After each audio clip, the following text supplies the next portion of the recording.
नमस्कार। आज मैं फिर से उपस्थित हूँ एक नए वीडियो, एक नए विषय और एक नई रोचक ट्रिक के साथ। ये ट्रिक हिंदी भाषा के रस व उसके स्थायी भाव के बारे में है। हिंदी भाषा में रस एक ऐसा टॉपिक है जो सभी प्रतियोगी परीक्षाओं बल्कि एमए और बीए जैसी एग्ज़ाम्स में भी आता है। मुझसे अनेक विद्यार्थियों ने कहा कि उन्हें रस और उनके स्थायी भाव जल्दी से याद नहीं रहते। उन्हें उनको रटना पड़ता है और रटने के बाद भी वह एक दूसरे में मिल जाते हैं। यह समस्या उन विद्यार्थियों की ही नहीं है बल्कि अधिकतर सभी की होती है। देखिए, रस एक ऐसा विषय है जो अनुभव किया जाता है, ना कि रटा। ये पल पल बदलता है। आपने देखा होगा कि जब आप कोई फिल्म देखते हैं तो उसमें कोई रोमांटिक सीन भी होते हैं, फाइटिंग के भी सीन होते हैं सब, और उन्हें देखकर आपके भाव भी बदलने लगते हैं। कभी आप कोई भावुक सीन देखते हैं तो रोने लगते हैं, या कोई कॉमेडी देखते हैं तो हंसने लगते हैं। तो ये सब क्या है? यही तो रस है। हिंदी में भी नो रस व उसके स्थायी भाव हैं। स्थायी भाव इसलिए हैं क्योंकि ये हमारे अंदर स्थायी रहते हैं, और जब भी हम कोई चीज़ देखते हैं तो ये जागृत होने लगते हैं। माध्यमिक शिक्षा बोर्ड ने रसों की संख्या 10 बताई है और एक 11वां रस भी शामिल है।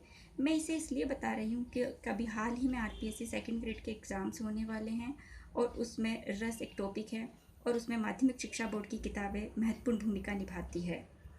मैंने इन रसों को एक कविता के माध्यम से आपके सामने पहुंचाने की कोशिश की है। आशा है कि ये मेरा प्रयास आपको पसंद आएगा। मैंने यहाँ पर एक छोटी सी कविता बनाई है, उसे आप देखिए। इसे मैं एक लय के साथ है ये, इसे आप एक दो बार में जब बोलेंगे तो आपको बिल्कुल याद हो जाएगी ये।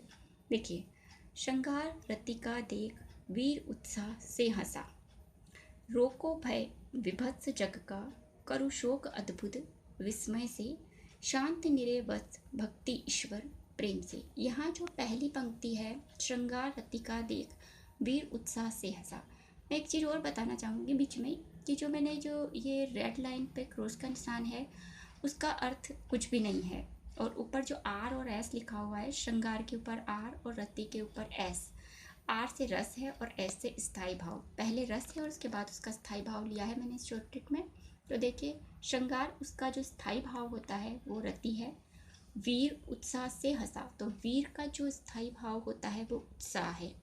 हंसा से बनेगा हास्य रस, और उसका जो स्थायी भाव होता है वो हास है।